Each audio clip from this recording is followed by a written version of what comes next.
Solving exponential functions C with logarithms. So when we're looking at exponential functions, I still ask if I can get a common base, but I can't get a common base between 2, 3, and 5. So I'm going to log both sides. I can also look to see if it's worth my time to divide off the 2.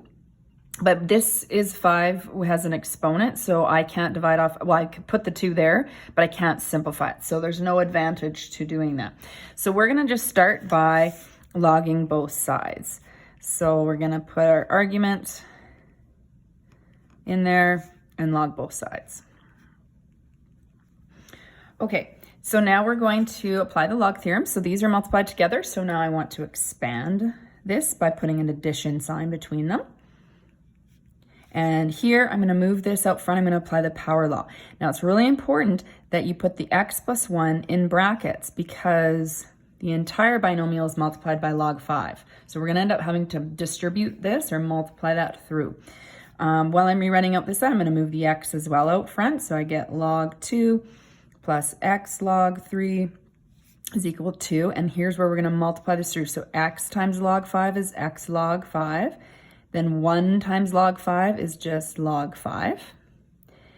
And now we're going to, our goal is to solve for x. So we're going to put everything, the logarithms with x on the one side. So I'm going to move x log 5 to the left and I'll move log 2 over here. So we're going to put all the x's on one side. So like I said, this is going to go on this side over here. This is going to go on this side. So I have x log 3 still. Moving that over, I'm going to have minus x log 5 is equal to, this stays here, log 5 minus log 2.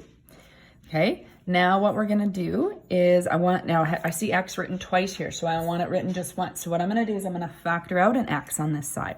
So we factor out the x, which leaves me with log 3 minus log 5 equals log 5 minus log 2. And now to isolate x, I'm gonna divide off log 3 minus log 5. So we're going to do that over here as well. And so this is gone. So what does x equal?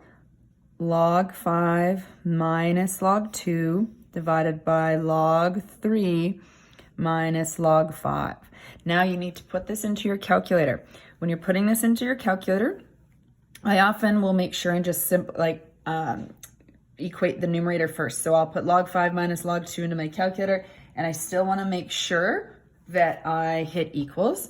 And that way it'll work for every calculator. So again, you don't need a graphing calculator. This just happens to be the only one I have handy. If this one, open the brackets, I'm going to close it. Then I go minus log 2. I have to close those brackets. So I like to hit equals, so that's evaluated. Now, when you're dividing this entire denominator. So you need brackets around that. You don't need to write them in your work like I did. I'm just showing that so that you would know. So I have to open my brackets. Then I can type log 3. I have to close the bracket that the calculator opened for me.